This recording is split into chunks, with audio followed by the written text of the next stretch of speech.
अस्सलाम वालेकुम dear students. Biology में जो एमडी कैट के न्यू फॉर्मेट के अकॉर्डिंगली टॉपिक थे वो इसके अंदर ऐड कर दिए गए। मैं थोड़ा सा आपको उनका ओवरव्यू देता हूँ। जो प्लांट का न्यू यूनिट है फॉर्म एंड फंक्शन का, इसमें सिर्फ एक टॉपिक इसमें ऐड हुआ है और वो प्लांट हार्मोन्स का है। थोड़ा सा मैं आपको बताता हूँ कि अपने हार्मोन्स जो है उसको प्रिपेयर कैसे करना है। जैसा कि यहाँ पर ये टॉपिक है आपके पास, इसमें जो प्लांट हार्मोन्स है उनको कंपेरिजन किया गया है और कंपैरिजन में आप देखेंगे जो जो चीज़ें हैं कि इसमें कौन कौन से पार्ट हैं उस हार्मोन से जो इफेक्ट होते हैं। स्टेम में क्या चेंजेस आ जाते हैं, रूट्स में, फ्लोरल बर्ड्स में, फ्लावरिंग में, एपिकल डोमिनेंस में। अच्छा, इसी तरह से एमसीक्यू भी पूछा जाता है, ठीक है। उसके अकॉर्डिंगली आगे ऑक्सीजन, जिबलिन, साइटोकाइनिन, एब्सिसिक एसिड और इथीन, इसका सारे का सारा कि कौन किसको प्रमोट कर रहा है और क्या इफेक्ट होता है इनके डिफरेंट पार्ट्स पे। तो एक तो टॉपिक ये था जो कि लाइफ प्रोसेसेस इन प्लांट्स में था, यानी form and function in plants के अंदर। दूसरा जो टॉपिक है गैशियस एक्सचेंज में है और गैशियस एक्सचेंज के अंदर जो टॉपिक यहाँ पे है स्मोकिंग का इफेक्ट है। लेकिन उससे पहले मैं आपको कुछ चीज़ें बताता चलूँ कि इस बुक के अंदर एक रेस्पिरेटरी वॉल्यूम जो है इसका भी टॉपिक मैंने दिया है, जिसमें कुछ इंपॉर्टेंट पॉइंट है। जस्ट वन लाइनर है कि टोटल लंग्स कैपेसिटी TLC का मतलब क्या है, टाइडल वॉल्यूम क्या होता है, इंस्पिरेटरी रिजर्व वॉल्यूम क्या होता है, expiratory reserve volume, residual volume, vital capacity. ये जस्ट वन लाइनर जो है इसमें डिटेल दी गई। जस्ट आपको पता होना चाहिए कि टर्म है क्या, और अगर इसका कोई एमसीक्यू आ जाता है आप उसका आंसर कर सकें।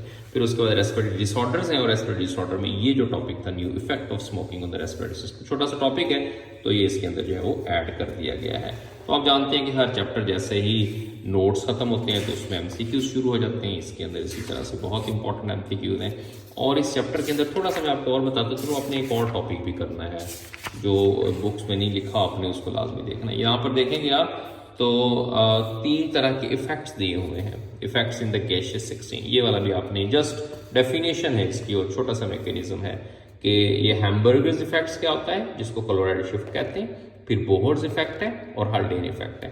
ये तीनों इफेक्ट जो है वो गैशियस एक्सचेंज का जो मैकेनिज्म है उसको डिफाइन कर रहे हैं। तो ये भी बड़ा इंपॉर्टेंट जो है इसके अंदर टॉपिक है। फिर इसी तरह से बाकी सारी चीज़ें इसमें रेस्पिरेटरी सिस्टम के अंदर वे ऑफ ऑक्सीजन ट्रांसपोर्ट है, ये इसमें बता दिया गया है।